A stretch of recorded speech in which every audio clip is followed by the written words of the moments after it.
Hey! Tambala na! At eto na sila, ang nag-iisang masugid na tagahanga ni Nicole Yala. Chris Chuper! Kasama ang nag-iisang diehard fan ni Chris Chuper. Nicole Yala! Mula sa Mahiwagang Burnay. Ang kwento.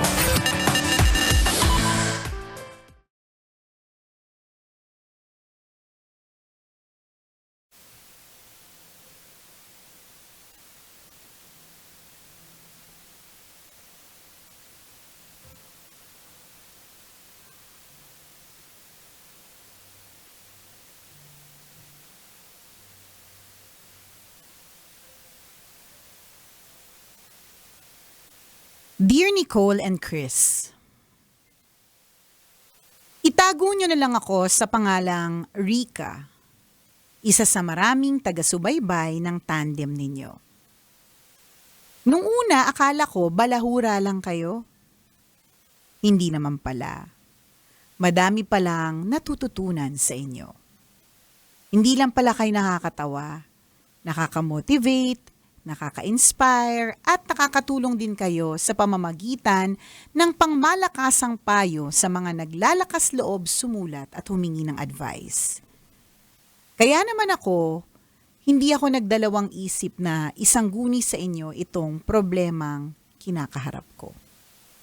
Alam ko kasing may makabuluhan kayong masasabi tungkol sa sitwasyon ko ngayon. Si ate naman parang bilib na bilib sa atin, parang nininervyos naman ako. Parang bawal magkamali sa'yo, girl. At feeling ko mangungutang to Oo mamaya. nga eh. Ang daming papuri. Ang daming papuri, nakakanervyos. Ganito po kasi, gaya ng maraming nawala ng trabaho noong pandemic, nag-online selling ako para makaraos sa araw-araw.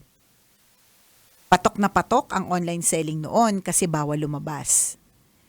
Sa lugar namin, ako yung sikat. Sari-sari na ang naibenta ko pero sa lahat ng mga naging paninda ko, yung set ng upuan at mesang may salamin ang talagang kinagat ng mga parokyano ko. Araw-araw walang patid ang orders. Malaki palagi ang benta ko kaya tuwang-tuwa sa akin yung kinukuhanan ko. Ang tubo ko sa bawat set ng upuan at lamesa ay 400. Malaking tulong kasi ako lang ang nagbebenta dito sa amin. Sa akin nag-order lahat ng may gusto ng item. Biglang naputol ang tuloy-tuloy nakita ko ng umeksena si Celine. Nag-reseller din siya ng produktong binibenta ko. Set din ng upuan at mesang may salamin ang binibenta niya online. Parehong-pareho nung sakin. Okay lang naman sana kahit dalawa kami pero ang problema, sobrang baba niyang magbenta. Ang tubo lang niya sa isang set ng upuan at lamesa, 50 pesos. E papaano naman ako lalaban sa presyo niya na halos pamigay na? Ang ending, naglipatan sa kanya ang mga customers ko. Kahit yung mga buyers na nag-order na sa akin, kapag nalaman ng napakababang presyo ni Celine, nagka-cancel ng order sa akin at lumilipat sa kanya. Wala na tuloy akong benta. Napunta na lahat kay Celine. Hindi ko naman masisisi ang customers kasi kahit naman ako, syempre yung mas mura din ang bibilin ko lalo na at parehas naman ang produkto. Sa ngayon tambalan, sadsad ang negosyo ko. Wala akong benta. May ipapayo po ba kayo para makaahon akong muli? Kailangan ko po kasing kumita kahit paano para may magastos sa araw-araw. Salamat po sa inyong payo. Ang inyong tambalanista, Rika.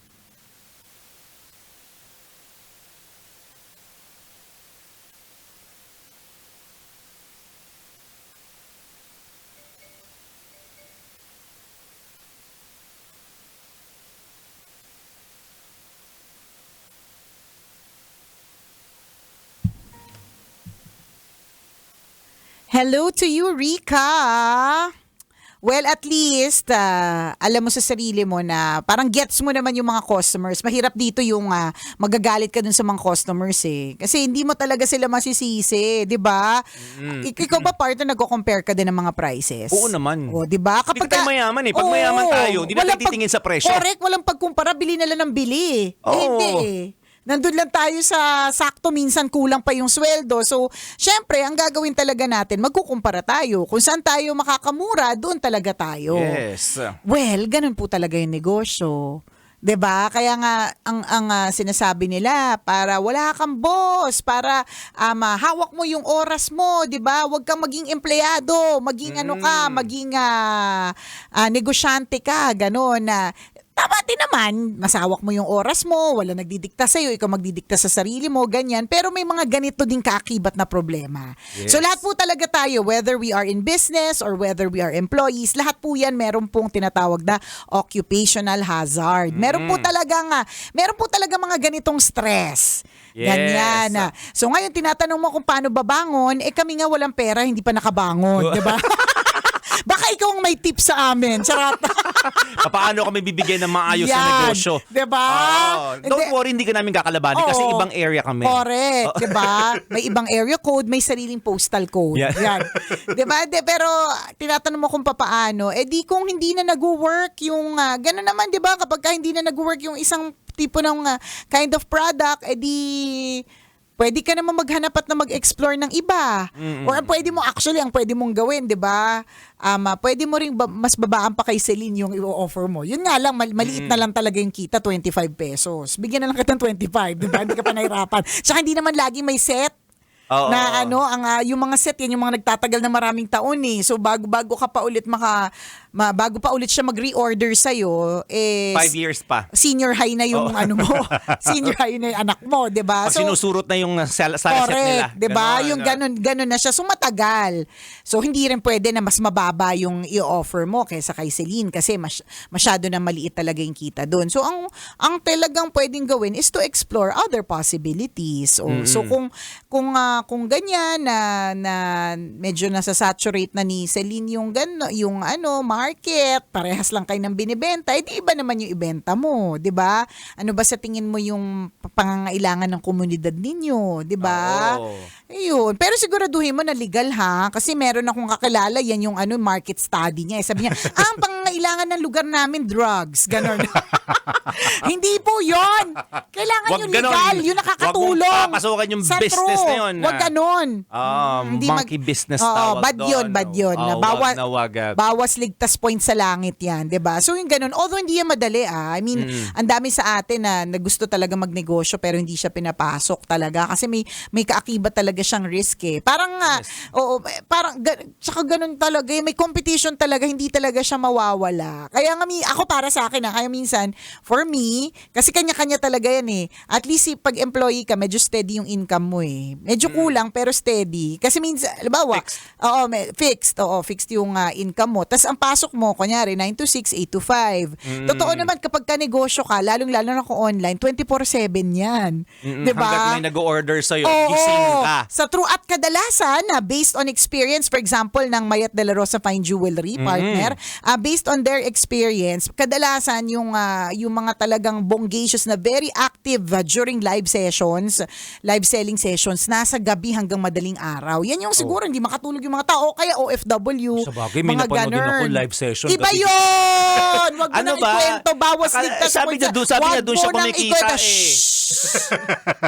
Magpapasko na 100 days before Christmas, yung mga Sabi mga niya, live session na mga madaling araw. Sabi niya, alas 12 na, ayan, no? Pasasabi ko lang, partner, yung mga legal. Pakisend na yung link, live session na daw. Hindi yun! Wag yun! Tapos mag-send na lang daw ng Hindi, sa number na yun. Hindi yun. Iba ba? Iba. Akala ko ganun din Iba yun. yun. Ano yan eh, happy hour yung sayo. VIP night, charin. 'Di ba? So, ano talaga 'yan, may competition. Yes, so, yun yes, nga. yes. So, kapag ka business may ganyan talaga. Kaya nga para sa akin parang pag sinasabihan ko magnenegosyo, oo, pwede ko siyang gawin siguro as an additional income on the side. Pero hindi yung magre-resign ako dito para doon. Kasi nga, nakikinikinita ko pa lang yung 24/7 na galawan, partner. Minamigraine na ako. Sumasakit na kagad yung ulo ko, 'di ba? Oo, Masakit totoo ang ulo ko kasi konti yung sahod or hindi sapat, pero nandyan lang siya lagi dumadating. So may mga times na Regular. Oo, regular siya, 'di ba? Parang yung isang kong kaibigan, gustong-gusto niya magtayo ng car wash. Kaya lang nag-compute siya, parang may kinausap siya na pag kinompute niya, ang kikitain niya lang sa car wash ay ganito lang pag nagnegosyo siya. Na parang feeling niya, parehas lang din kapag ka nagtatrabaho siya, kunyari, as an employee. Pero yung pagod, mas lamang. Pero yung pagod mas lamang. So, Oo. ibig sabihin, may ganyan talaga ang negosyo. So, kailangan ng baguhin mo dito, mindset. Ano ba yung okay? Pagkain ba? Kasi ang pagkain, maraming choices pero marami pa rin kumakain, 'di ba? Mga ganon. Kumbaga talagang everyday siyang Oo, need. pangangailangan kasi basic need. Correct. Hindi siya Yun. katulad ng set ng desk tsaka yung desk na may salamin tsaka upuan na pag nakabili ka na niyan, 'di ba? Pilipino pa mamanahin pa yun ng apo nila, 'di ba? So bago pa maka-order yung Tiñana family. 'Di ba? May namatay na, may bagong lumalaking apo na. Sa true. Ganon. At siya din ang gagamit nun, hindi yung bibili ng bago. Totoo Ganun. yun. Madaming paraan din. May mga strategies din na pwede kang isaalang-alang. Pwede mong kausapin din yung supplier na babaan din niya yung presyo niya para mababaan mo din yung presyo mo. So ibig Pwedeng sabihin, ganon. head-on collision, ganon. Yun ba yung tawag? Ano ba tawag sa business? Ko-compete ka na talaga ng bonggang-bongga. Oo, kasi kunyari, yan naman talaga yung alam mo yung pasikot-sikot. Kumbaga yung nitty-gritty nung business. Memoryado mo na eh. Yes, nagka-problema ka lang sa pricing. At hindi may iwasan yan. Kung halimbawa same area kayo, at dalawa pa lang naman kayo, actually pa rin kayo dyan. Magbe-benefit pa rin kayo dyan. Kasi dalawa pa lang kayo. Dalawa pa lang kayo. For example, sa area na yan.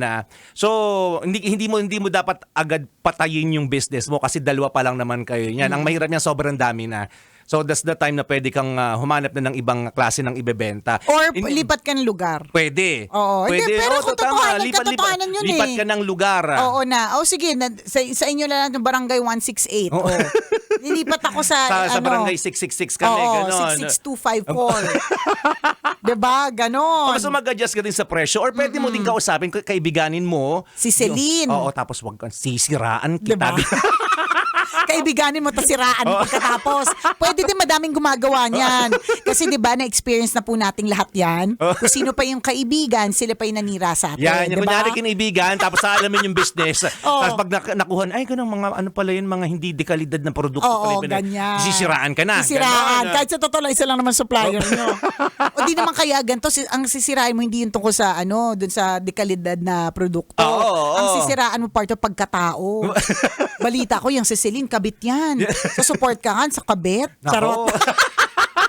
Hindi, joke lang. Joke Kaya lang alam mo, yun. Rika, nung yung introduction mo sa amin na parang feeling mo, bibigyan ka namin ng maayos na payo, di kami sure. Kasi alam namin yung kasiraan namin eh.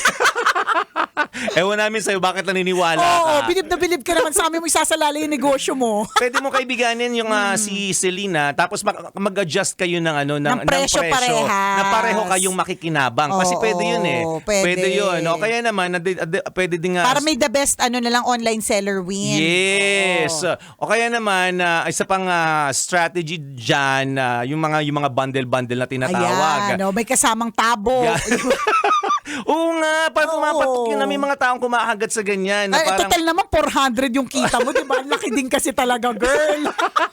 dito sa manufacturer, pwede bang may side table na kasama. At yun yung magiging advantage ng yun yung isa sa mga selling point mo. Correct. Mas mahal yung sayo ng kaunti. Oo. Di ba? Pero may kasama namang extrang mesa. Oo, may kasamang pagkain sa iba. Sipin mo, may may mani, di ba? Kung social ka, charcuterie board. Oo, di ba? Yung may mga Anong tawag ng coaster? Oo. Basta yung pang mayaman. Ganun. So dadagdagan mo ng konting style para hindi din mawala yung yung business mo. Kaya naman another strategy, libre delivery. Oo. Diba? Sa kanya may bayad yung normally may delivery charge. Sa'yo libre na lang yung delivery. Correct, totoo. Mga ganon. Para lang naman sa'yo pa rin bumili. Ganito, ha? Dahil wala Oo. naman tayong magagawa. Tama naman si partner. Memorize mo na yung produkto mo. Oo. Diba? Alam mo na yung mga bilang ng mga hibla ng buhok ni Celine. buhok ni Celine. Kasi binawasan mo ng 7, di ba? Ito 21 lang yon. So, 14 na lang.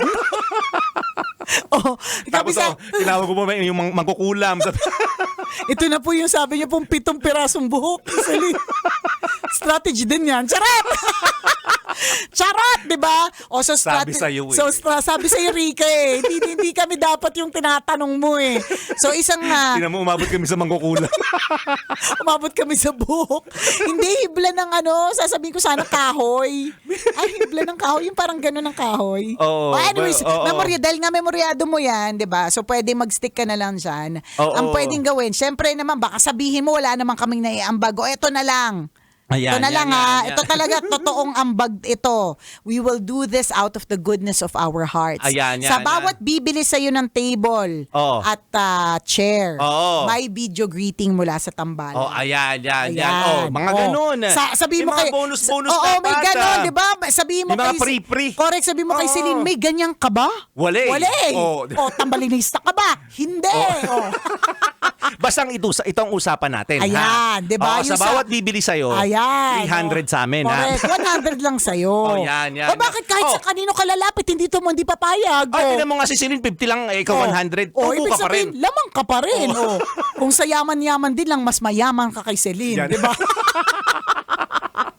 Ganon! Magulang ang tambal. Hindi, gawan mo ng paraan. May strategy dyan. Kung sa tingin mo, you have exhausted all your strategies, then pwede ka mag-proceed sa plan B, which Oo. is, ano pa kaya yung pwedeng ibenta na iba? Correct, O di correct. naman kaya, ano pa kaya yung pwede kong gawin para kumita pa ako ng pera. Ang kagandahan dito, gusto niya pa rin kumita. O, di ba? Yes. Very good dyan sa part na yan, Rika. Ibig sabihin, hindi ka tumitigil. Ganito na lang. Oh, Sabihin mo may sumasayaw sa ibabaw ng table. pwede din. Nako. Magkano ba yan? Kailangan pa bang i-memorize yan? Basic! Kailangan pa bang i-memorize yan? Love Radio. Basic!